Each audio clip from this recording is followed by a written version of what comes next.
Hello and welcome, everybody. Hi. Hi.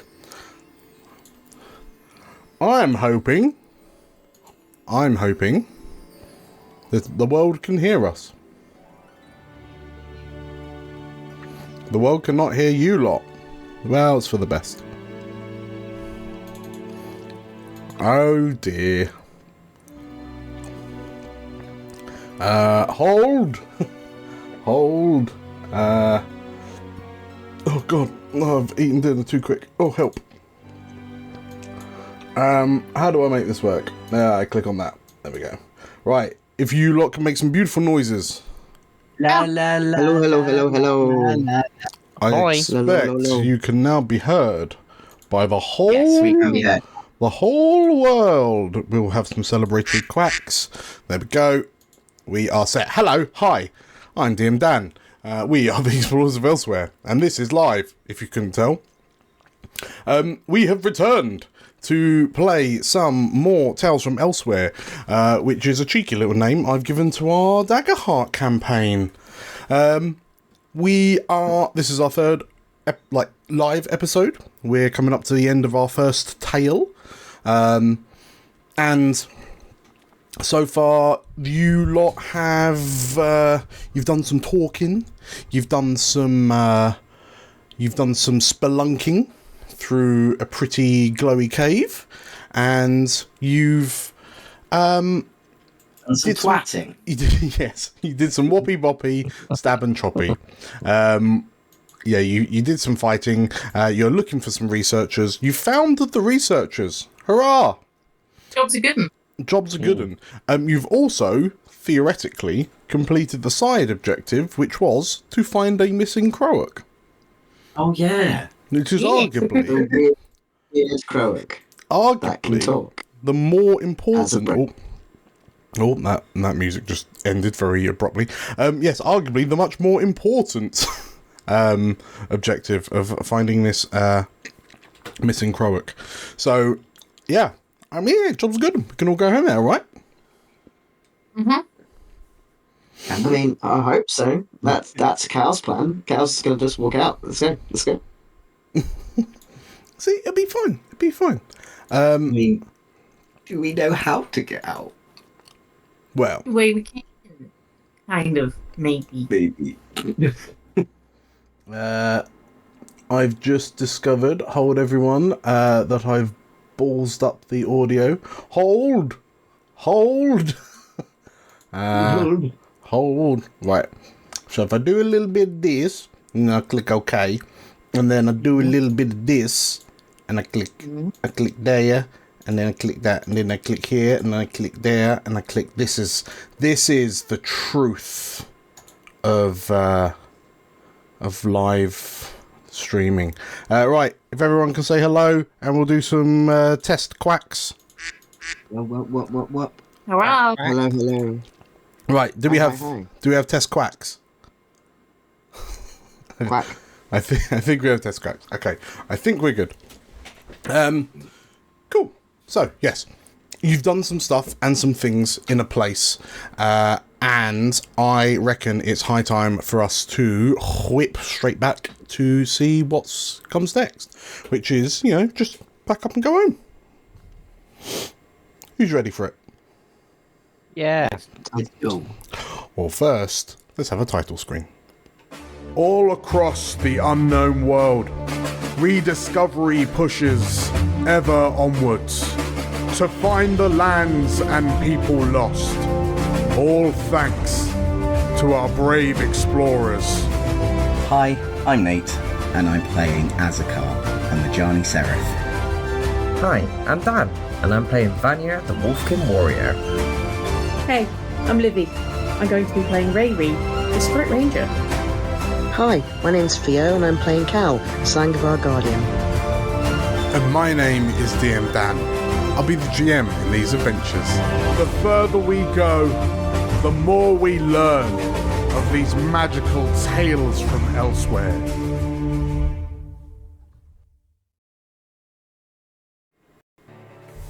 And so, we return you lot to a rather peculiar location.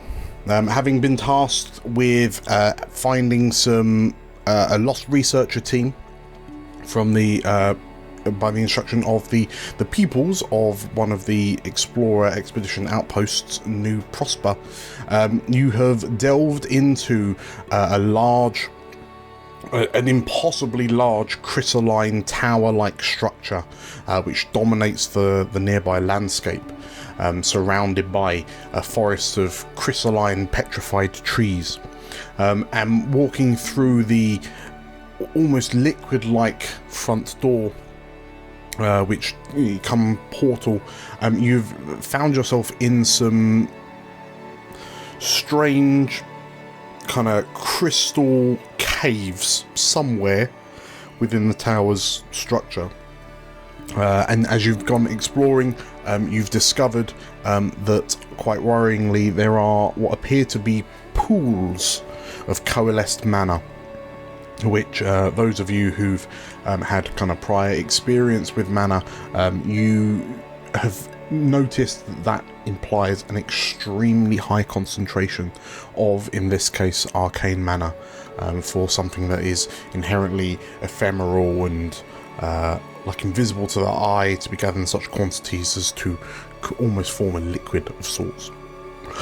You fought what appears to have been a number of pseudo-sentient mana blobs, like coalesced mana, and you've pressed on through the caves, finding an area which appears to be overgrown with greenery, with vines and plants, only to find on a rock in the middle of a small pool, surrounded by what appears to be an almost like a bewitching, shimmering green glow.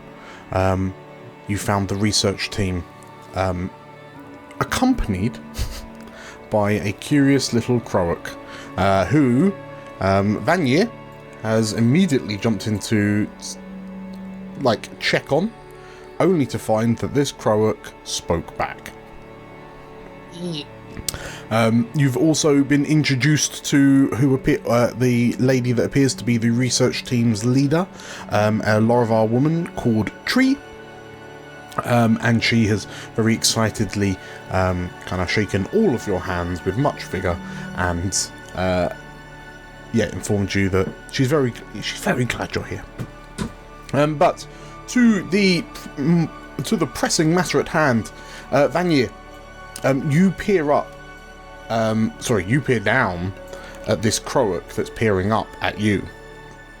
And this Croak has its little kind of webbed, fingery hands on its slightly slimy hips.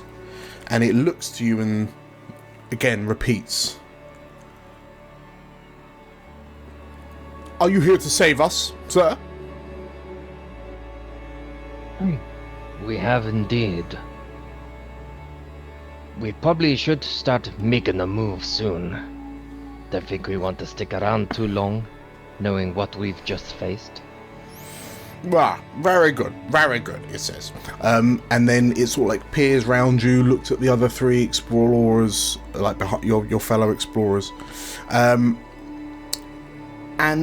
for the other three of you, who are still kind of stood a little way away from the rock that the other researchers are sheltering on, what do you make of the whole scenario as we zoom out on this beautifully crafted Birdie Maps map?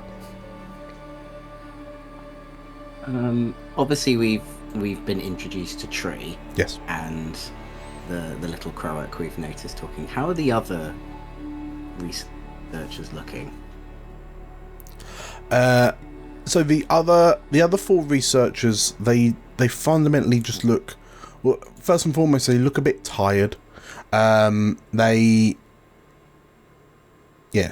look a bit tired. They look, actually, it is just tiredness. Like you can see that there's like large kind of heavy rings, like bags hanging under their eyes, but otherwise they don't look like a group of people that have been kind of lost with relatively few provisions for a week and a half, as you would expect them to be. They, for example, look quite well fed. And glancing around, Azakar, you notice that on some of these kind of roots that are bursting through the ceiling, kind of wrapping down the walls, you can, and like on bushes on the rock that they're kind of huddled on, you can see what appear to be like relatively kind of like fist-sized berry-like fruit just hanging. And you, in actual fact, you can notice like on the floor by the side of this Crowick that Vanier's kind of squatting down to talk to, you can see what appears to be like one of these half-eaten berries.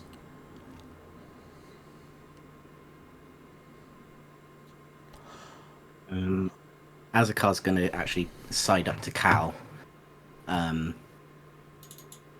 he's going to just sort of lean into him and go like, I do not believe these berries have done these researchers any good. I think we must be quick with getting them out here and getting some sort of medical help. Something, if anything, is growing in here. Is obviously having a negative impact on them. What do you make of that, Cal? I think Cal, he'll frown. Like, he's a man who frowns quite a lot. Mm-hmm. Yeah. But if anything, his brow is a lot more furrowed than normal. Is he okay to collect this half-eaten berry? He's not going to eat it, obviously, and he doesn't have the knowledge himself to study it, but he might pocket it in some sort of pouch. It might be useful at some point. Yeah, no, absolutely. Well, yeah, you, like, as you kind of make your way across the water to kind of join Vanier, like, as you stoop down to pick up the berry, the Lorivar woman, Tree, she looks to you and says, oh, if you get the chance, you should really try. It's actually quite delicious, and it's such a curious thing to have just sprouted here. It was a very strange set of circumstances, she says. Have all of you been eating this? Explain. She, like, the researchers all kind of nod in response, and that's the noise of the Crowick, actually. And yeah, Tree continues. When we were exploring the caves, and everything looked, well, like it does over there, she says, kind of like jabbing a finger in the direction that you've just come from. And we realised that it was almost like the cave was watching us as we were doing our taking our readings, and it was when we kind of started interacting with the pools that the cave almost seemed to come to life, almost. But we started heading in this direction. We thought that this area here would provide some kind of security and safety, because we couldn't see. We thought, given it was slightly higher up, that perhaps there wouldn't be any pooled mana here. And we could see flickering lights moving down the corridors after us, and but as these kind of floating, almost like will-o-wisps started heading towards us, clinging to the walls and the ceiling, like floating in our direction, and then all of these roots just burst through the ceiling. They just wrapped around the whole area, and seemingly warded off the elementals. A few of them approached, but they just couldn't seem to pass the threshold, she says, kind of gesturing to the ridge that you climbed up.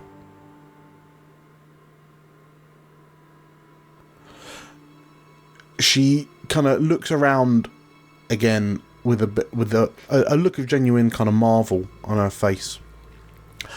I don't know where these roots came from, but frankly, I think they saved us.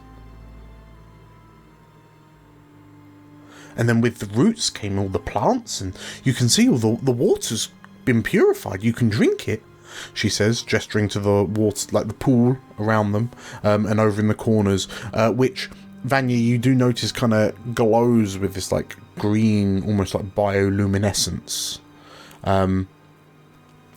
It's perfectly good to drink, and then these berries started fruiting on the bushes around us, and we've been relatively safe and well fed ever since we've been here.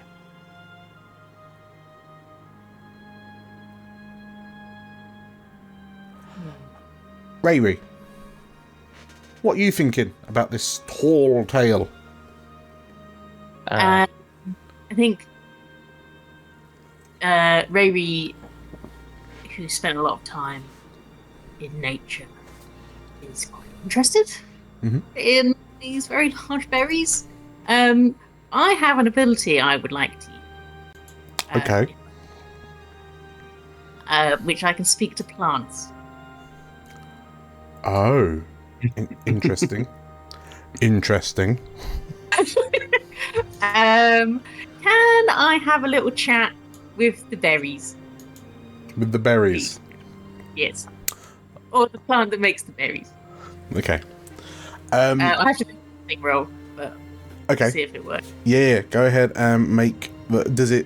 So. It has to be over 12.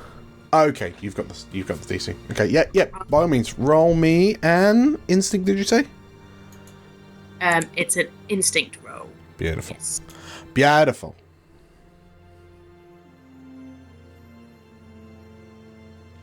On 14 with fear. Okay.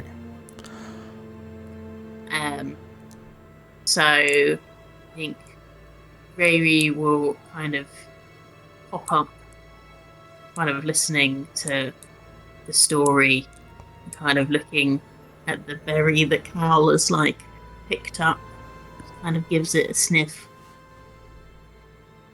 Vinny gives it a sniff. Yeah, I don't know. It seems all a bit odd, doesn't it? And then she's gonna bend down and just not telling anyone anything what she's doing. Just say, "Hello, little plant. What have you grown here?"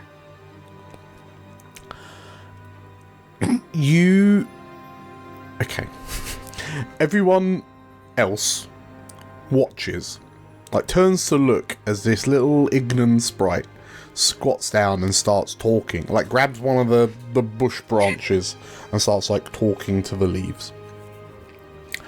And I can only imagine like holding the leaf to your ear just in case it... Just kind of moving the berry like it's a little face. Sure. And like the researchers all start kind of like side glancing at one another. Tree is looking at you mesmerized. How peculiar is this for everyone else?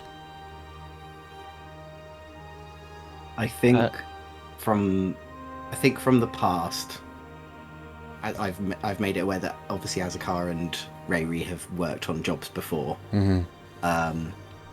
So I think Azakar has seen it before, but he's not actually really sure what she's doing. He thinks she's just a little odd and she likes to talk to plants, not actually knowing that the plant is talking back. Sure. Potentially. Sure. What about Vanya? Dares not ask. Well, I think it just says it all when the camera just slightly focuses in the background as Vanya's like cutting some of these berries off and shoving them into his cool bag as he's heard that they're great, and he's like, "Oh, this will make good food later." As he's just like Shield his eyes. Cal? I mean, I think Cal has had a lot of life experience, so I think this isn't probably the first time you've seen someone talk to a tree. Sure. I think a little bit like Azakar, he's a bit like, they're just a little bit, I think the war did something to but no, he knows, he's obviously seen earth spirits before, so I think he's not unaware that nature has, a life of its own in that way, and that there is such a thing as natural magic. But he doesn't look any different. If anything, he's just like, and that's about it. Okay. Well, yeah, as everyone kind of regards Rayri, Rayri, you yourself kind of, you've just started talking to this berry, and you wait a moment, and you're kind of, expecting a response. But you don't hear anything back.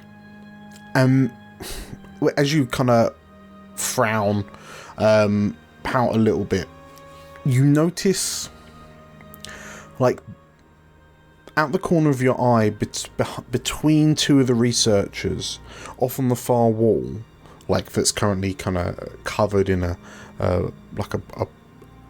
sheet of vines and leaves and whatnot. You swear you notice like a slight shift in the tree line, like in the plant life, and you turn to look, and perhaps, like, when you turn to look, you don't see any movement. You see another flicker of movement in your peripheral, and like your head starts spinning as your eyes are just picking up on these bits of movement. But it's when you glance across, like as you're glancing around, your attention is kind of to your left, and when you glance down at the water of the pool that this rock is protruding from, for a fleeting moment, you see the face of what appears to be a young keeper woman with like a floral headband around her forehead, that kind of nestle and kind of wrap round the horns that protrude from her forehead and rise up. And it's tough to tell because of the way that the light is reflecting in this place and off the surface of the water, but she appears to have these almost kind of like milky white eyes. She's wearing, you can only see sort of like the tops of her shoulders in the reflection in the water, but she's wearing what appears to be sort of like robes of green and yellow.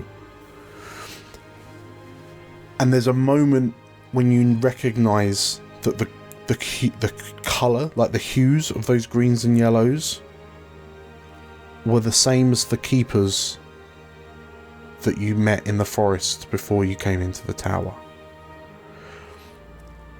And like all of this happens in a moment, and then you kind of catch the eyes of the reflection, the keeper's face in the water. And there's a look of like a solemn duty in her gaze. And while she doesn't say anything, she just gives you an ever so slight nod. And then the reflection just seems to slightly disappear and kind of disperse across the surface of the water. and you're not 100% sure, but you can swear that while all of this was happening, it almost sounded like someone was playing a violin. Just wispy, airy notes of a stringed instrument that then just kind of disappear into the sounds of the cave once again. And whilst you didn't get a response per se, you do get this feeling that whatever is happening here is a measure of protection. Measured and active protection.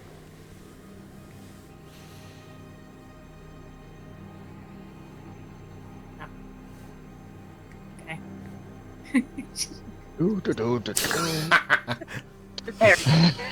Oh, baby's not talking. And she'll say to Cal, who's next to her, I think it's like, it sounds a bit weird, but I think there's somebody looking after all these people, like a keeper. Like the lady, the people we saw before, they were like, oh, don't go in there, like that, like one of those, and they're like protecting everything. Rayri, give me... Make me a quick knowledge roll.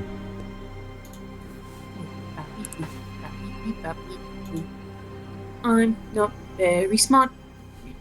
That is my dumpster. Being smart.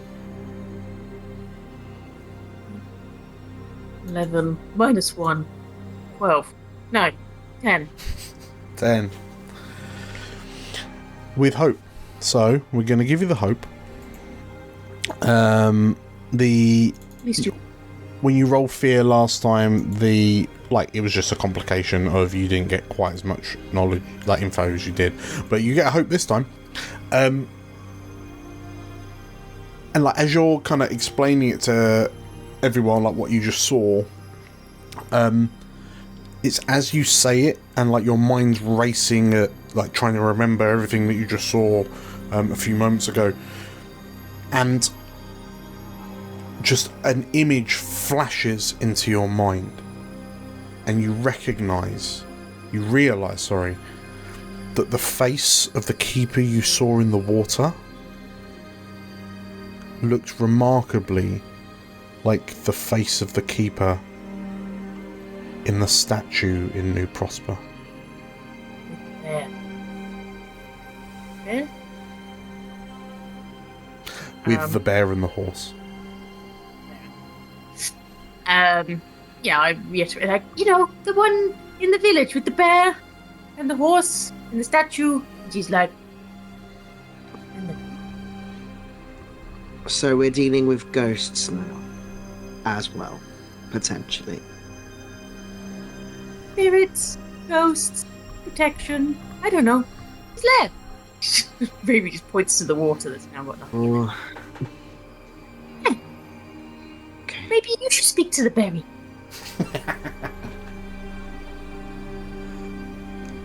I just look very intently at this berry. Sure. I don't say anything. See? Can you see? The more you focus on it, like, you start to notice just the ever so slight kind of sweet scent that it's giving off. And you can't help but feel a little bit of saliva gather in your mouth as it looks really tasty. Looks really plump. It's probably not helped by Vanier just like mass gardening it all in the background. Just making jam. No, it's all going in this magical bag for later use. Yeah. What does, like, based off what Ravi's just said, what's kind of Vanier, or what are you thinking? By the sounds of it, yeah, Ravi just saw Vanier over here. Yeah, 100%, yeah. yiffling on. Yeah. As he's finished putting the last dairy in his vine, he kind of looks over at Rayri and it's like, really? Is there someone in the water we need to save? Hello? Water, berries, over there. I look over there. Do I see face? You don't see face, but I think we better be getting off. It's not safe for these people. We need to get them back to the town. I don't understand why they didn't go before. I mean, we didn't have any problem. So Tree responds, well, I mean, we've kind of been stuck here ever since, like we got chased here by the elementals, and this grove has been sustaining us. But I mean, one of us, she points to one of the Lorivar man across the way from her. He tried to find the entrance that we came in through, and it seems to have gone. Like the wall was kind of, you could pass through the wall where we arrived from, but it's just solid now. So we've kind of been stranded here. We've been perfectly safe, but we've just not been able to escape. Our Croak friend has made some suggestions, though, and we're not entirely sure that we can, whether or not we should put our faith in the plans of a Croak. She says in a hushed whisper, because you notice that this Croak in the corner is just kind of looking over at you, looking over at her, but if you're gonna get us out first, you'll need to help us find a way out. And the Croak pipes up, well, I've told you, we've got an escape, we just have to figure out how to make it work. Well, what is this plan?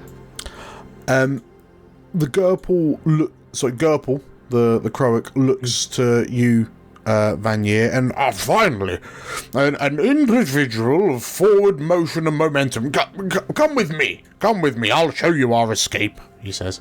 And he kind of gets up off his rock and splishes into the water, and then starts kind of heading further into the tunnels that you're in. Who's joining Gerpel? I'm 100% No. Yeah, I'm just kind of following the way. Sure. Before everyone pops off, I want to just talk to the Lorivar man, one of the ones that are looking like they're very tired. Sure. And just ask him, it's just, you and your party look a little worse for wear compared to your leader. Are you alright? The Lorivar man kind of nods and... we're alright. Tree here is just an endless source of... an endless well of energy. But while we've been, relatively well fed here, it's not easy sleeping on wet rocks. We're just... I'm just feeling a bit run down. I'm counting down the hours until we can see the sky again. That will be soon. Don't worry. We'll get you out of here. Thank you, he says, and kind of claps you on the shoulder. And Azakar is going to follow the others. Okay. So, as you kind of jog to catch up with the others, you notice that they're being led by this, Croak through the tunnels. The tunnels and this tunnel is itself just as overgrown as the rest of this kind of grove, such as it is, with the same kind of almost glowing waters to the sides of the, up against the walls, which appears to be kind of nourishing the plant life, it would seem. But there are a number of broken stair bits. You are gaining kind of altitude. You don't know how far up, given that you've got no real context. But the Croak leads you to an opening at the end of the tunnel, and surrounded by a ring of water, you see a circular dais, at the centre of which is what appears to be about a 5 foot-ish wide circular crystal, which is currently it looks like it's it just looks like coloured glass to look at it as it currently stands. And if I could have a consequenceless knowledge check from all 4 of you. Sure.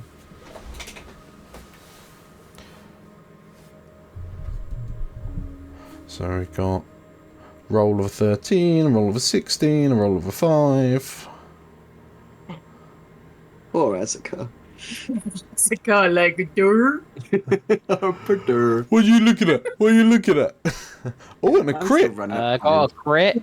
Crits. Oh, baby. Okay, so everyone except Azakar, and we'll say it's because you can't see, Nate. You recognise that this circle is like this stone dais in the middle of this, at the end of this tunnel, is like a summoning circle, or like a portal circle. It looks kind of similar to the portal that you left Avamore via, but it does look like it's currently deactivated. So the Croak kind of marches onto the dais and just sort of like wraps the slightly kind of raised platform where the mana crystal is, wraps it a couple of times, and if we could just figure out how to what's stopping this from activating, then we can just teleport out of here, he says very matter-of-factly.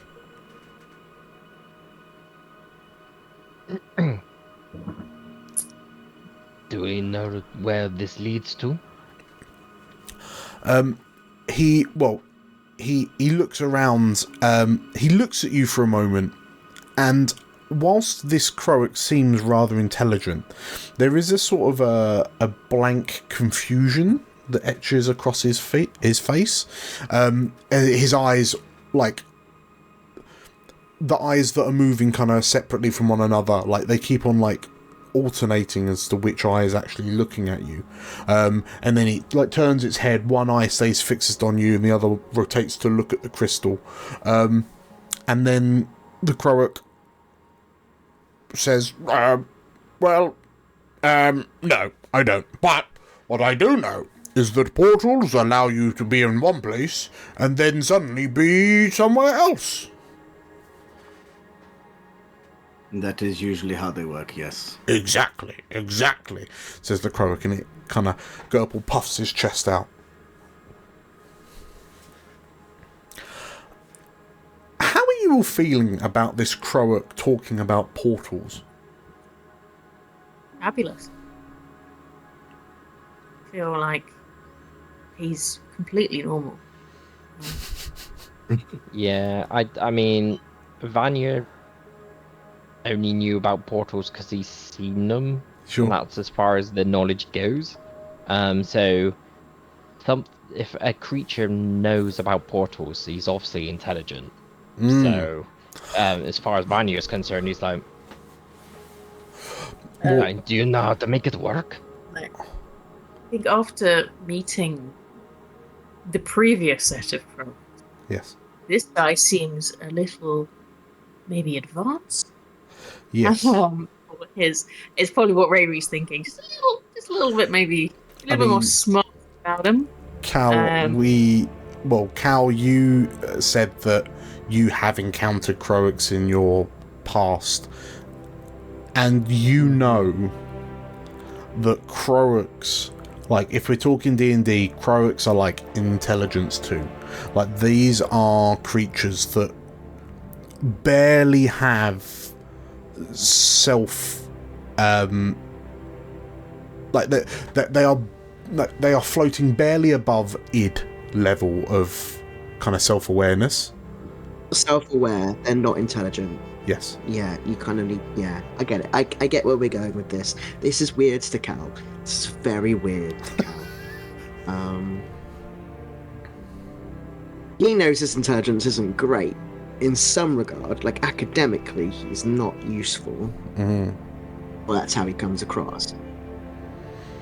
To have a Croak talk about arcane portals, off-putting. It's kind of weird. I think Cal's reaction to the portal is very much going to be,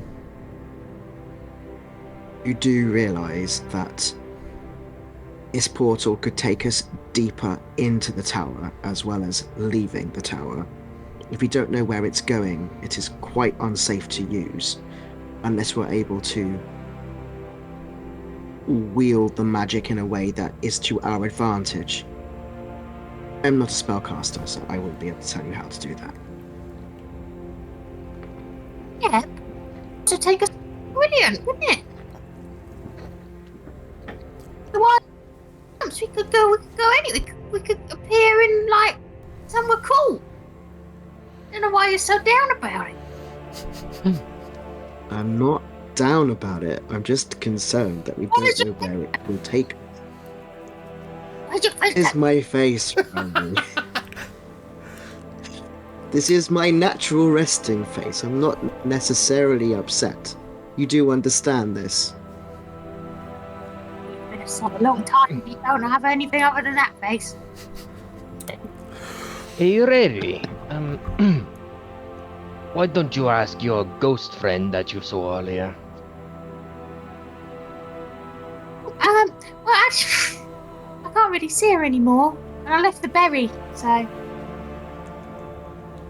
Can you find her? Find her. Oh, yeah. Out of interest, Mr. Gerple, is it? Rash. Sir Gerple. Just Gerple. Oh, just okay. Have you always been, how you are? Have you always been, so smart? Did you go to like Portal University or Gerple University or? Gerple University. There is a moment. It's perhaps one of the more unnerving things you've seen in relation to a Croak. But Gerple looks to you, and like you've been used to, like all this time, like Gerple's kind of independent eyes have just been kind of looking at two different things at all different points. But Gerple like looks at you head on, and like both of the eyes, they strain a bit. It's a bit like us going boss-eyed, right? But they strain, and the two eyes turn to look straight forward both at you, and it's quite an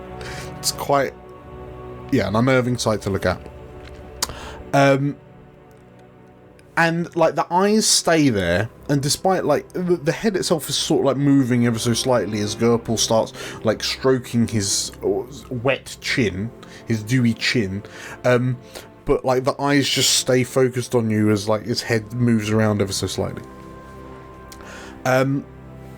Well, I mean, as long as I can remember, I spoke like this. Yes, yeah, I was like this. Yes, I have fond memories of the sea, and my siblings, my spawn mates, and I can fondly remember feasting on the delights of the ocean, And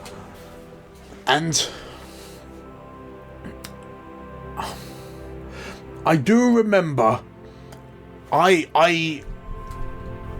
the last thing that a really bold memory, there was this glowing rock in the water, like a shell, it looked like a shell or something, and I gobbled it up. I just gobbled it up, and then I could, and then I found myself questioning my life choices. You know? We've all been there. And I decided in that moment that I needed to see the world. So I left that beach behind and I went travelling, and then I ended up here.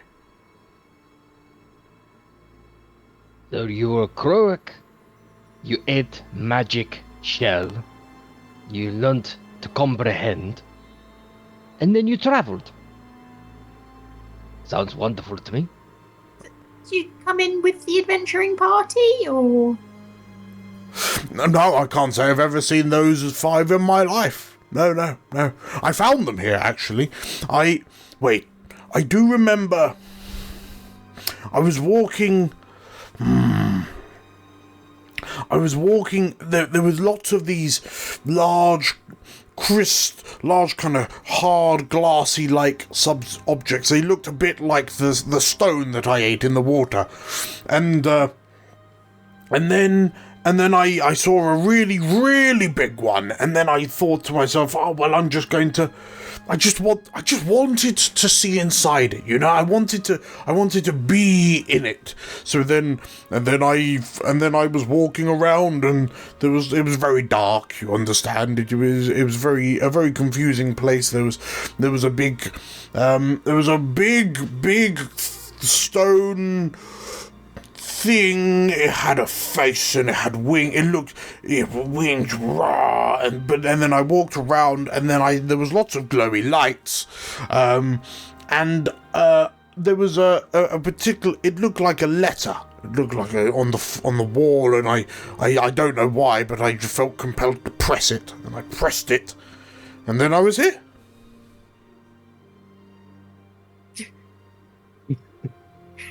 And that's when I found these.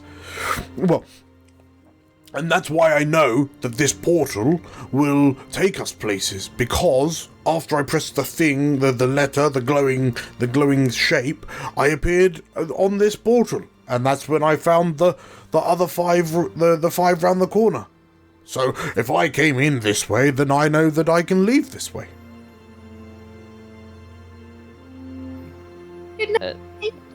He looks at Azakar as the magic, or the magic. I think Azakar's going to feel fairly concerned about the fact that the Croak has mentioned that he's eaten a mana crystal. Yeah, Cal's also very concerned that he mana crystal.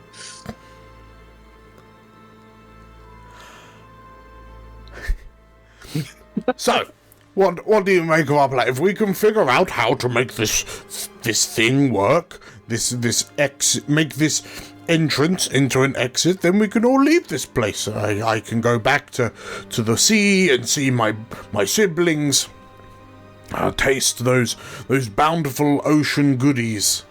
Nothing like some fresh ocean sludge. GM. Yes.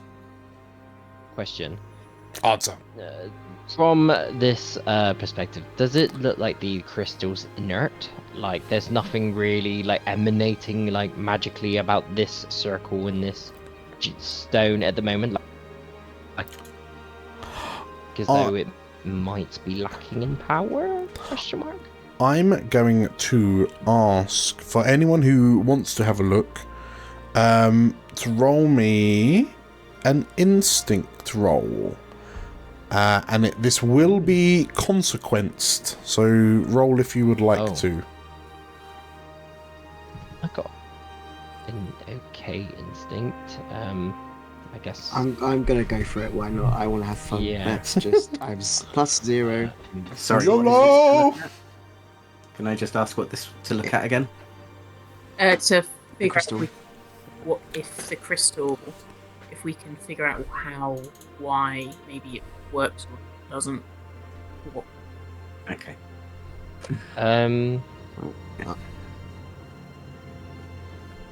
Cool. I'm trying to. 15 with fear, Dan. Alright. 15 with fear. Okay. Is anyone else joining in? I was thinking about it, yeah, but I was trying to see if my experiences could be wrangled into this scenario. Crit. Oh, you Crit Ooh. for Azaka. Okay. So Azakar do goes I up. even need to try? Maybe I Az- pose the question and somehow the people who know what they're doing. The two daddies in the group start. Yeah. Go full DIY mode. So Azakar goes up to 6 hope. Cal, well, both of you.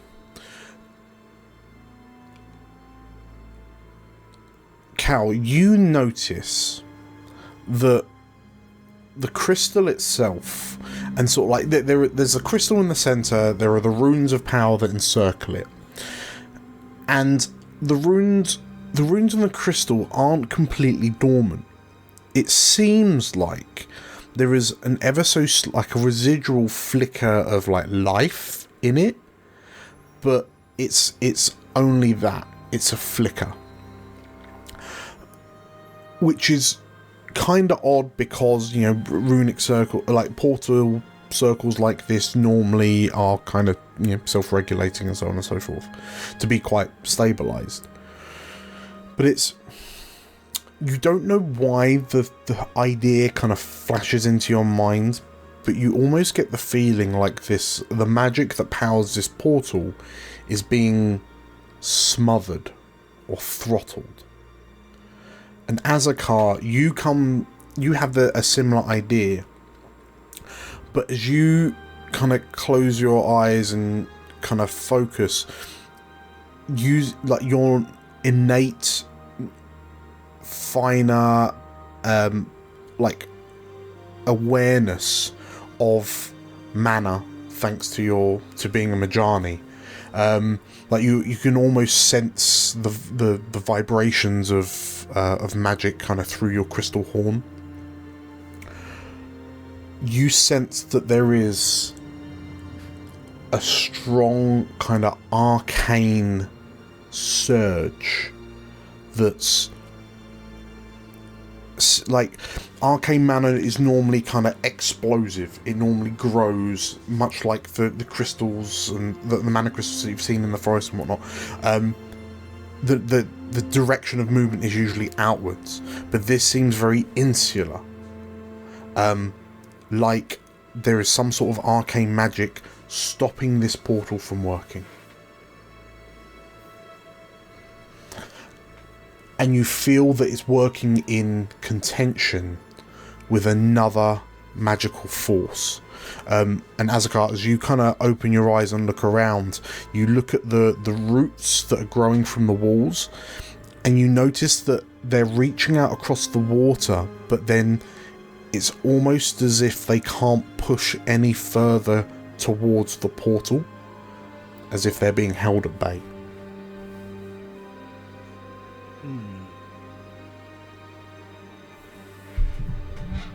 Can I start just doing like a perimeter of the portal? Just seeing what I can find. Yeah.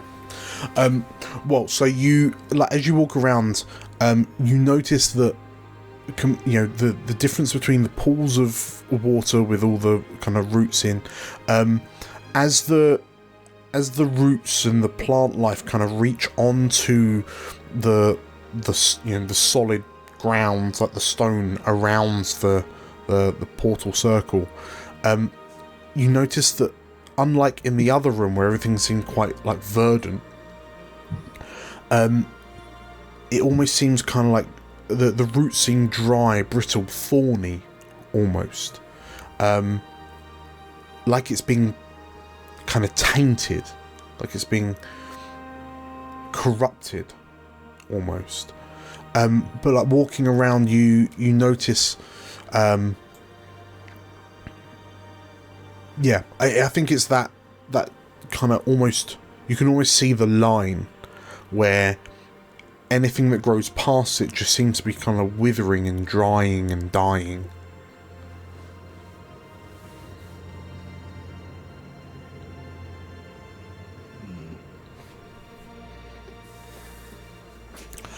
Any for your thoughts there, Azuko? There is something preventing this portal from working. There is a. If you look around, you can see the branches, the water. They can't reach onto the shoreline. I believe there's some arcane that is preventing this portal from, obviously, this magic that is happening here, that has protected the researchers. It can't penetrate something here. Well, it's like what all these roots are. They're probably primal, right? Primal magic. And I don't think arcane and primal magic work well together. So, you know, nasty stuff contaminating roots.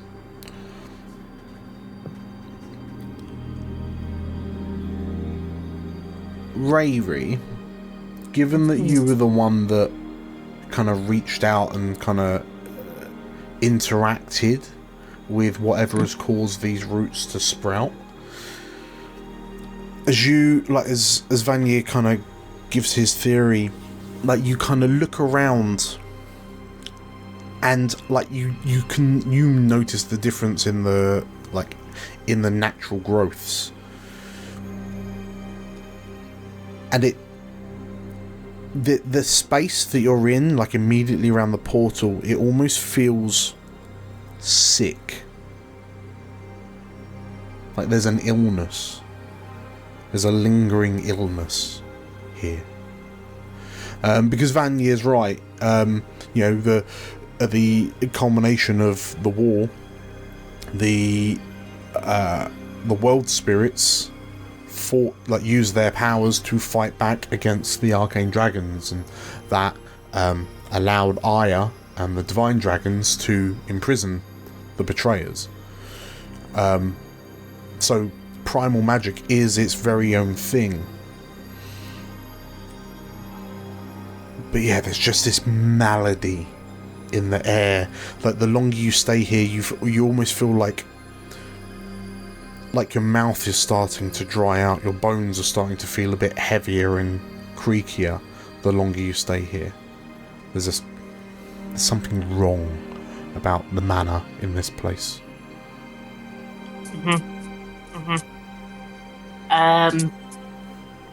Yeah, I think she's feeling. Yeah, it's kind of suddenly like dawns on her that she's feeling this kind of sickness and this sort of closeness and heaviness of being in this area, and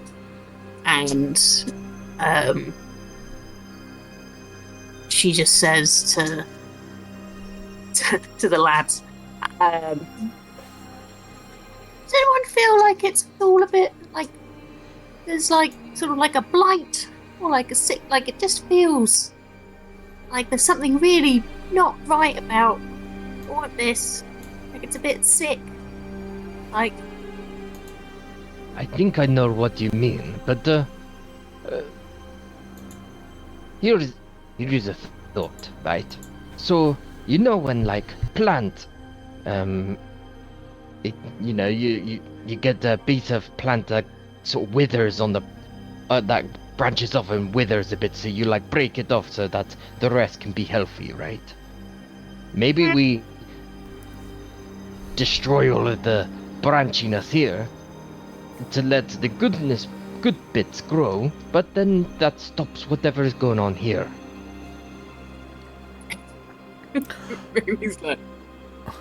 No, I think it's more that they're sick because something bad is here, rather than that we need to destroy the plant life. I think they're being affected. It's like they're growing in bad soil. So we don't get rid of the plant, we get rid of the bad soil. It's just Well, I mean, you look all around us. It is a giant crystal made of arcana. Yeah, I don't think it's doing much for the plant life. Cal, as they're kind of speculating, you have this feeling that they've kind of got it half right, because the roots and the like are growing into the area fine, but it's when they get kind of too close to this portal, to where this bad, stagnant feeling is emanating from, that's what's seemingly spoiling it. Like, the proximity to whatever's happening to this portal is poisoning the plant.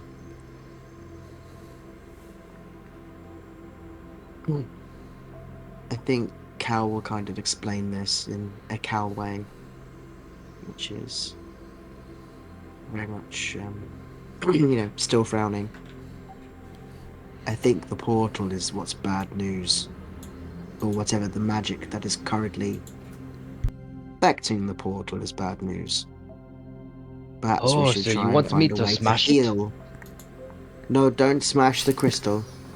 We might need that to leave. However, do any of you have any sort of healing magics we could try on the crystal, maybe? Just DM. Have that thing that I picked up. But I don't know what it is. Oh, the green orb? Do I feel like this has any bearing on life right now? I take out the green orb. You take out the green orb.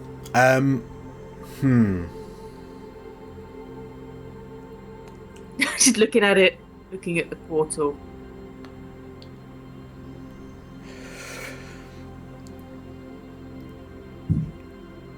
So, what's that you got there? That's the thing I picked up.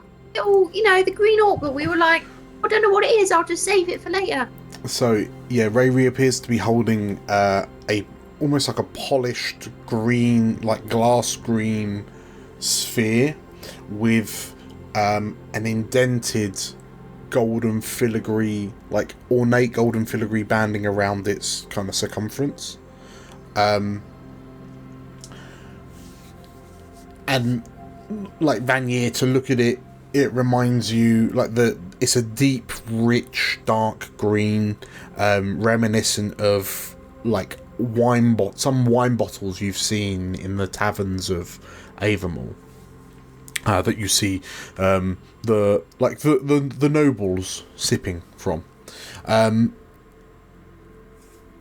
Rayri, the orb itself, it's got this ever so slight kind of internal glimmer about it, and it's reflecting the kind of the bioluminescence from around you. It does strike you that the fact that these are both green is perhaps nothing more than coincidence, so just to draw that line in the sand. But you notice, like, as you get it out, the glimmer seems to be getting almost like repelled away from where the portal is. Yeah, I think something's sucking in all the energy out of this thing. I think it's like some kind of, I don't know, sinkhole of magic. Well, going off of what Cal said, Azakar, you divine magic. Can it do anything to this to make it, to cure it in any way? like curing a tummy bug. When you've ate something dodgy. I don't think that's how it works. Oh. I can take a look. I can try.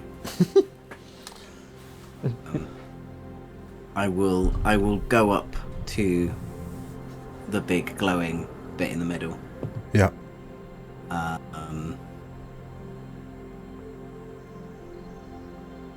I can. Oh, I forgot. I'm gonna roll my prayer dice.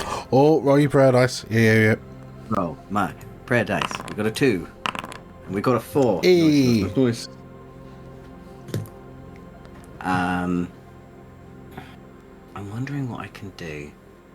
I mean, someone had mentioned healing it. So, what I can do... so I do have healing hands. Obviously, that's not really intended for what we're doing here at the moment, but let's have a little Flavor Flay and see what we can do. Do it. So I will do healing hands on the thing, on the glowy bit. It is a spellcaster roll 13. Target a creature other than yourself in melee. On a success, mark a stress to heal the target 2 hit points. So I have to roll over 13 to do it. Okay.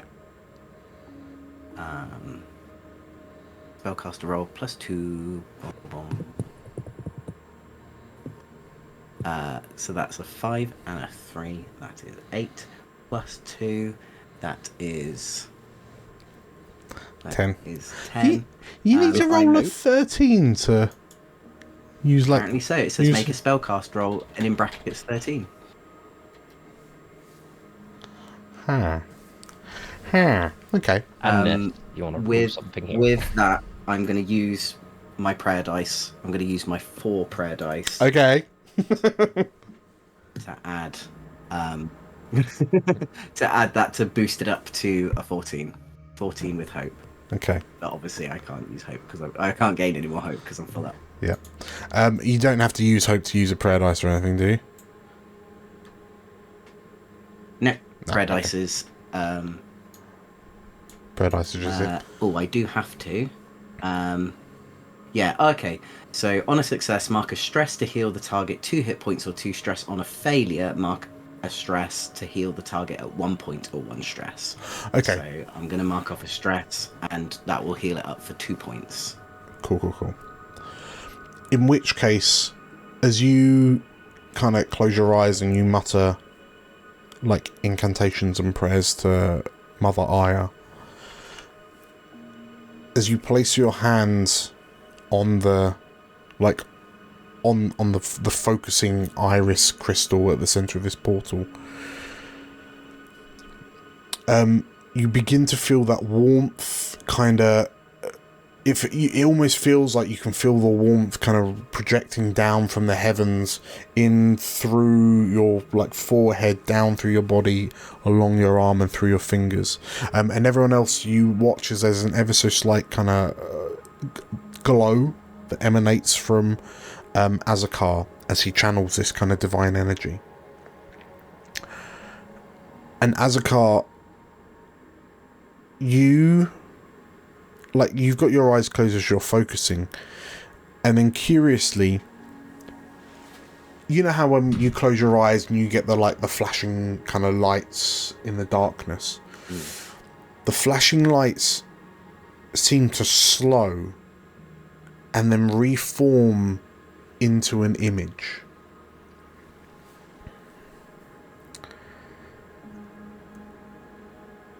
And it's an image of what appears to be a room of crafted stone, like a crypt or a temple or something along those lines. And as the flashing lights kind of dance around a bit more, there are 3 kind of motes of light that begin to grow brighter and brighter in your vision. And you hear these almost kind of muffled voices. It sounds like they're underwater and they're distorted and garbled, but you still kind of gain a sense that there's a desperation or a seriousness in their inflections and intonations. And the three shapes coalesce into what appear to be two people wearing robes and hoods with their backs to you. They're speaking to a third in between them, a little bit further away. His robes seem more ornate, but you can tell from the build that he's not the same. He's not the same as them. They kind of give you pangs of perhaps being Asavar, but this central figure, broader shouldered, taller, the ankles seem more upturned, and then suddenly this world of sort of like greys and kind of muted tones suddenly starts to become much more vibrant. Reds, like blood reds, deep purples, and the central figure turns to look over his shoulder, perhaps in response to something that one of the two companions have said. And as the figure turns its head, you notice the telltale profile of the snout of a dragon scent. And as this dragon scent turns to look, it almost seems to notice you peering into the scene. And as the dragon scent turns to regard you fully, you see him wearing what appears to be the regalia of a mage general.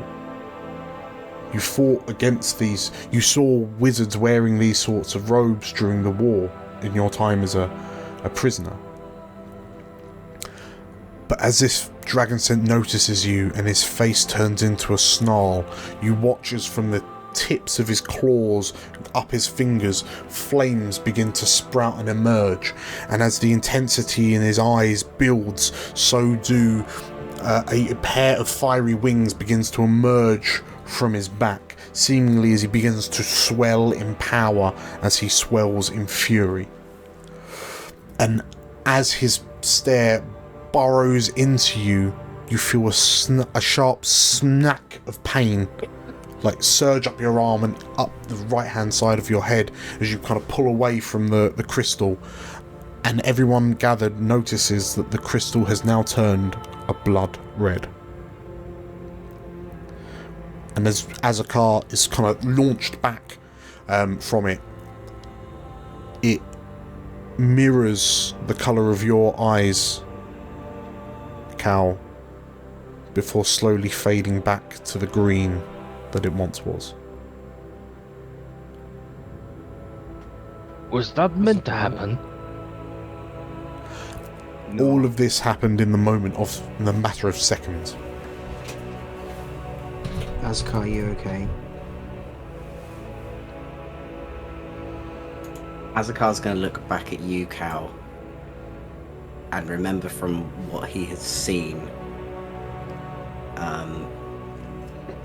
almost wanting to trust you, but then seeing your blood red eyes and going, I think this portal is a dead end.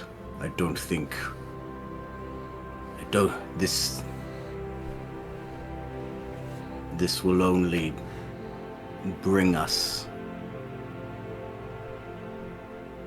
something worse.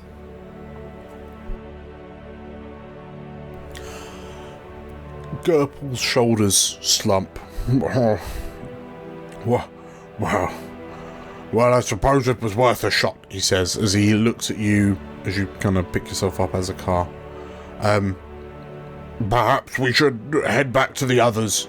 I can look after them if you want to carry on exploring the caves in case you can find another exit.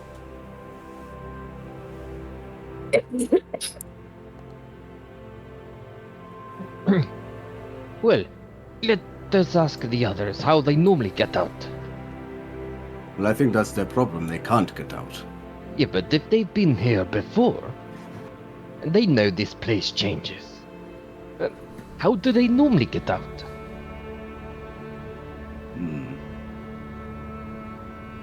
Do they just keep exploring until there's another exit?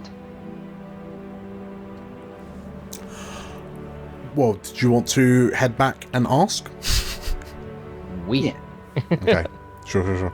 So, as you all kind of head back, like as you kind of round the corner and you see the rock jutting from the pool, Tree is sort of like waving at you as you approach. Did you find anything? Like, did you manage to make it work? She shouts out.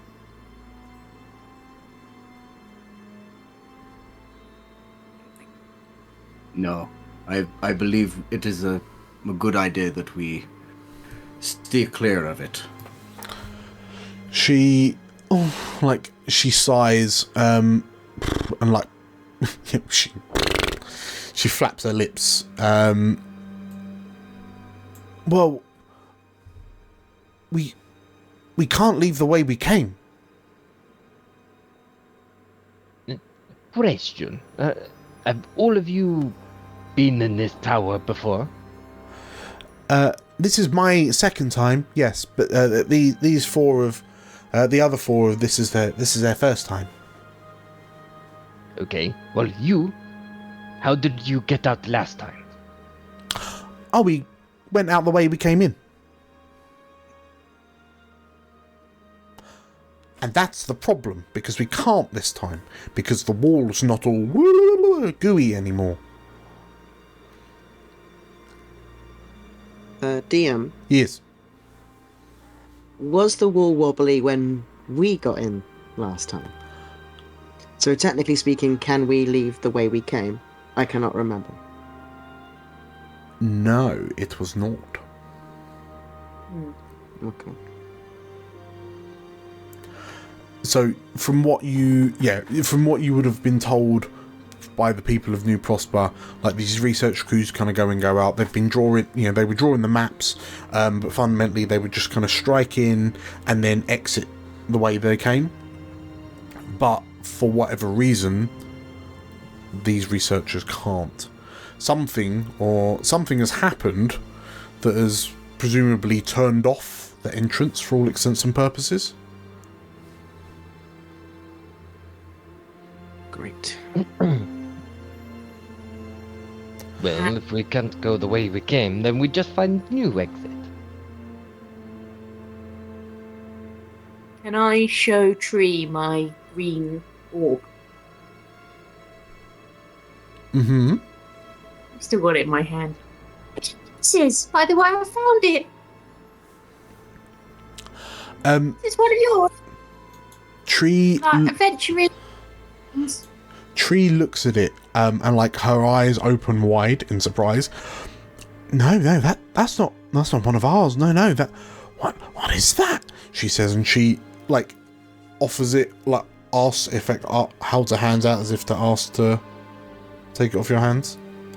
Is it before I give it to you? I mean, well, something like that is probably magical, but we'd have to inspect it and kind of run some tests to find out exactly what it does. Well, as long as if it's got stuff it's good in it, it's mine, okay? She nods. Of course. Yeah, she, like, if you're happy to hand this over to her, she can start like investigation of it. It'll take her a little while, but then she'll be able to figure out roughly about as long as it takes for the GM to figure out what it is. Good. Gary just got my eyes on you though. Tree sort of like nods, and then you watch as she kind of pulls down the goggles that are on top of her sort of like traveler's hat, and she pulls it down, and like the lenses are they're not kind of standard goggles, because the lenses appear to be made of like a faceted gemstone, so they kind of protrude slightly. So like she looks to you, and suddenly it appears like she's got 10 eyes that kind of just looking in all different directions, and she looks at you, and there's this kind of genuine, kind of chaotic, frenzied energy. She nods and starts like inspecting it and kind of sniffing it, holding it to her ear, shaking it slightly. She begins her investigations. Leave me with that. She nods, like she's lost to the world as she starts inspecting this orb. As she does that, the Aquan Sprite researcher that's in this party turns to the four of you and says, well, if we can't go the way we came, and that portal isn't working, could we trouble you with scouting ahead to see if you can find an alternate exit? Well, we can certainly do that, but if we were to go ahead, this place won't change, will it? All of the research that we've gathered on this place so far tells us that every time a group comes in, their space becomes set.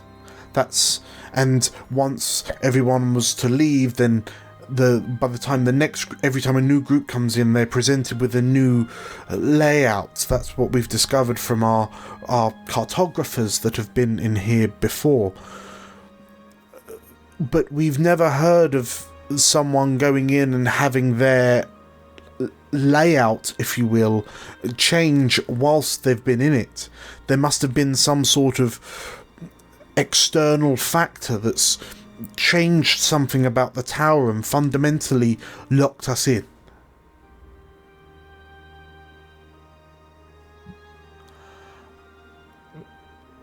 Who's got the highest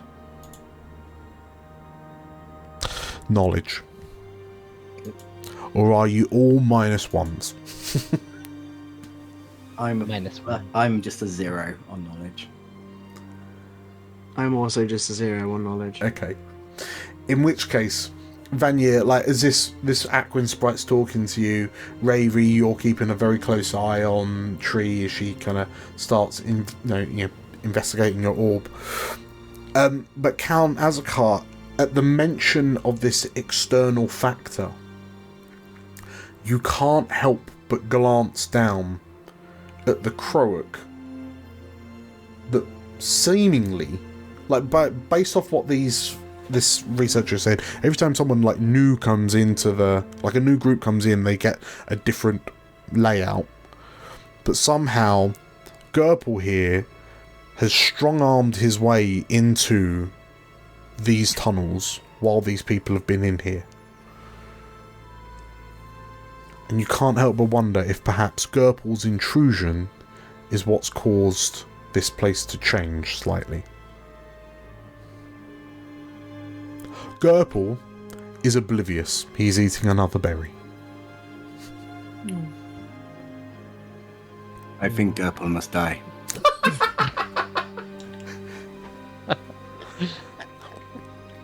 He went to go. You can't hear this. Yeah, the Aquan Sprite. Mary, no. The Aquan Sprite kind of asks again.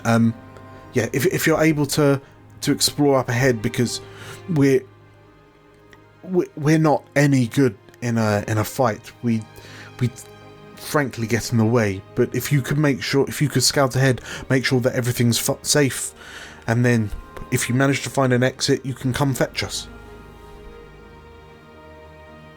I think that seems reasonable. We take Gerpel with us. The Remove him from the group. The researchers kind of look to one another and then look at you a bit curiously. Gurple, mouthful of berry. Absolutely not, he says.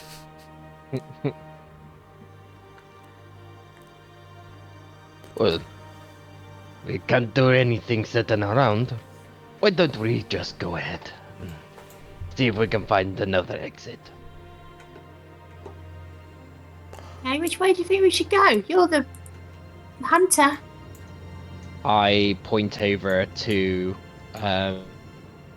the route that at the bottom of the cliff that we climbed up. I point over towards the continuation around the bend that we didn't go towards. So I don't believe, unless correct me if I'm wrong, GM, that up here there's any other routes to explore. You would be able to take a quick few seconds to realise that this kind of area of the cave, of the tunnels that the research team are in, is effectively a dead end. The only route away from it led to the portal.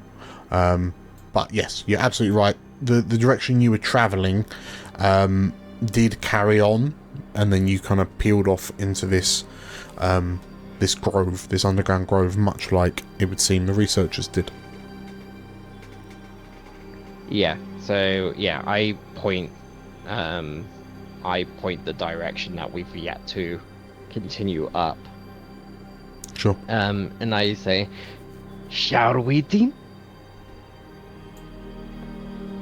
Mary's already looking over the end.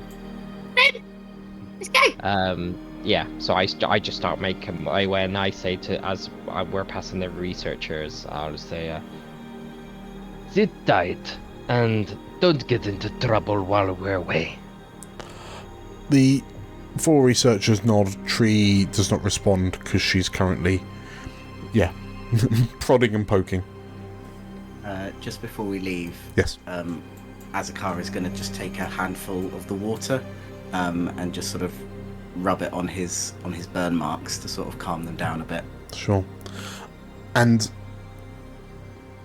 as you do, it feels surprisingly cool to the touch, and there's a slight kind of a pleasant tingly feeling that lingers. Lay. So as you stand on the 10-foot ledge looking down, there's that kind of stream of mana that you had to kind of get past on your way up, but from your elevation you're able to just clearly kind of vault over it and down the 10-foot drop to the other side, so you may absolutely just move your tokens down. And as you return to the tunnels that you were first kind of walking down, the tunnel continues on to a sort of a T-junction. You can see a ledge up on the left, as well as another ledge up 10 foot to the right.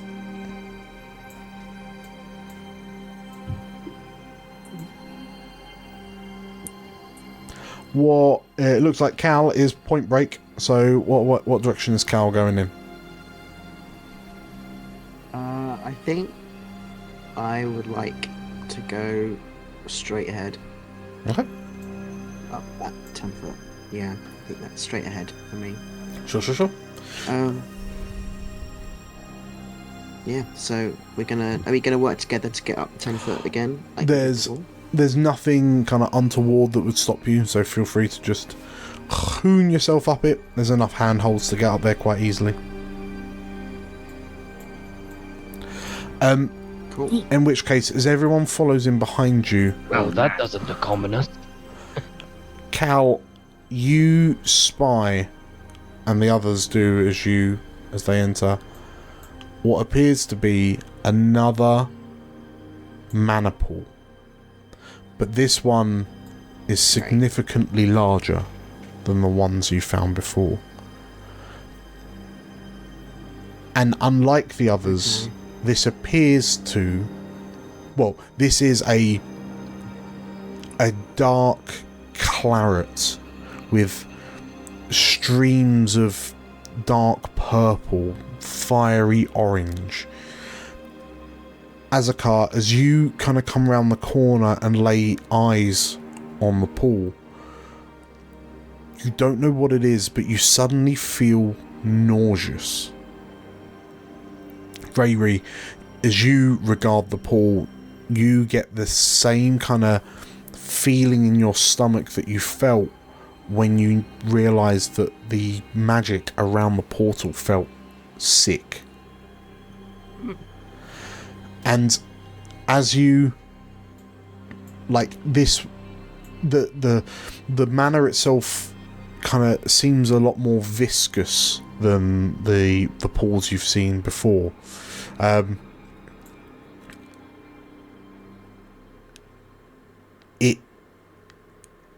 It's not like pools of Arcane Manor are bad, but there's something about this. It's almost blood-like. What do you do? I don't like this. I don't like the feeling of this at all. No, neither do I. GM, does it look like you can go around that edge there, or is that submerged as well up here? So you notice that there's a slight incline north of you. Rayri, you spot that there are some, like, there's an incline to the west of you. But yeah, it looks like you could go round. But as you, like, Vanier, as you kind of look left and right, your hunter senses, your slightly kind of enhanced senses, you kind of tune into the feeling of you're being watched, observed. There is something here.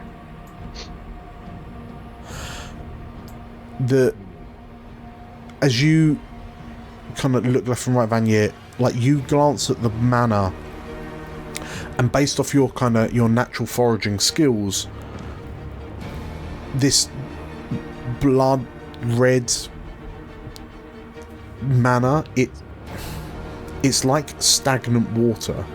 It's tainted somehow. Like, this manor has gone bad, but you're not sure what's polluting it.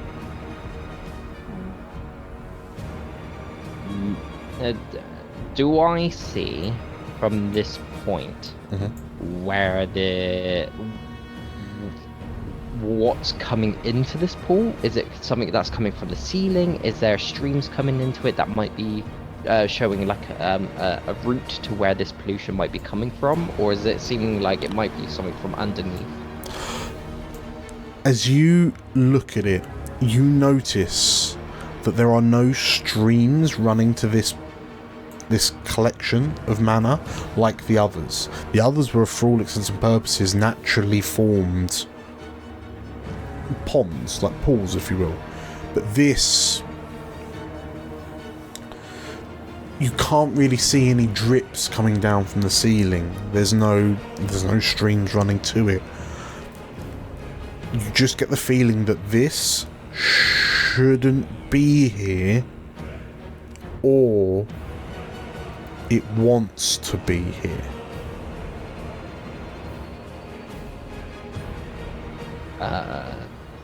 I kind of look to the others and I say, considering what we fought before, obviously something's tainted in this pool. I think there's a monster to hunt. As Vanya gets a little excited about the prospect of beating something up. What's everyone making of that?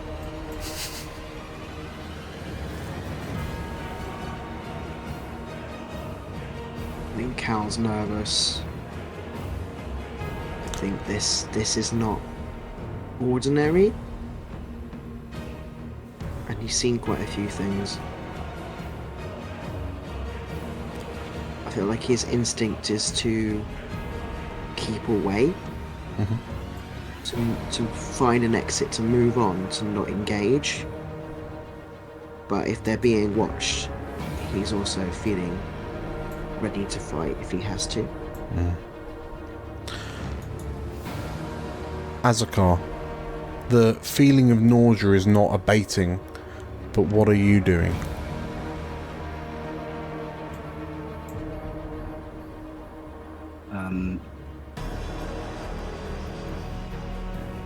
Trying to push through the nausea. Azakar is gonna. I think you're right on some sense. I think if we don't find it first, it will find us. In response to that, you see slight gusts of wind and a slight chill in the air as there's a clenching of gauntlets underneath Vanya's cloak and a slight smirk coming across his face. Well, shall we try and coax it out? I know you're eager, but approach with caution. I don't think this is anything we've ever seen before.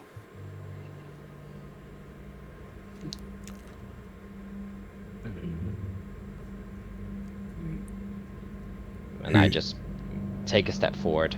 Okay. Vanier. Does it seem like anything's reacting? Vanier, Azakar. As the two of you begin taking steps towards this pool of bad mana, you notice that the surface of it begins to react, quivering almost. And the closer you get, Azakar, you notice that the surface of the pool appears to be becoming thicker, like it's congealing, until it forms what appears to be a relatively sturdy looking crystalline surface, much like a frozen lake. But it's not just that, because as this kind of crystallization spreads across the surface of the mana pool, it begins to form kind of 3D like shapes until it forms what appears to be the same stone room you saw when you held your hands to the portal crystal.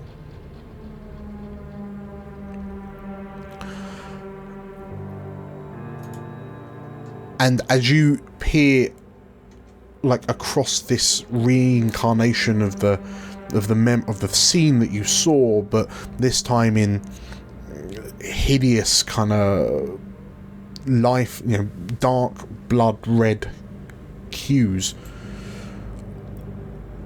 you see 3 motes of light for a second time that begin to coalesce. 2 of them forming into what appear to be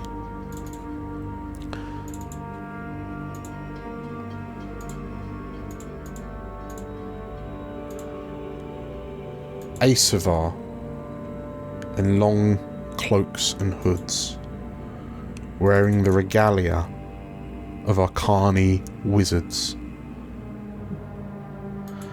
The first what appears to be a male Asavar, the second a female Asavar.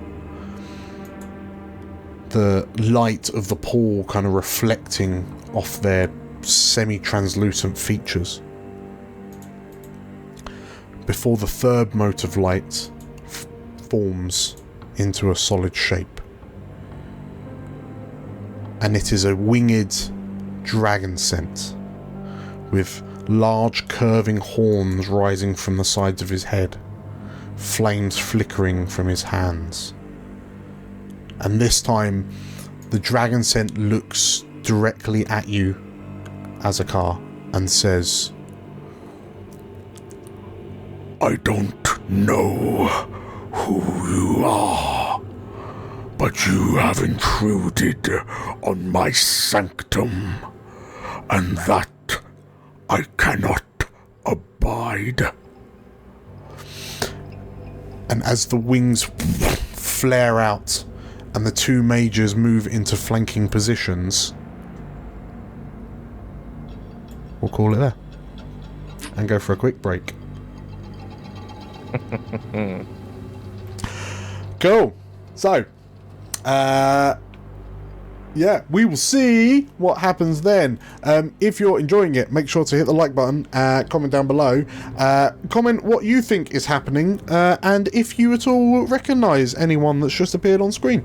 I know Nate does. Otherwise, we will be back in 15 minutes. See you then. Bye bye bye bye.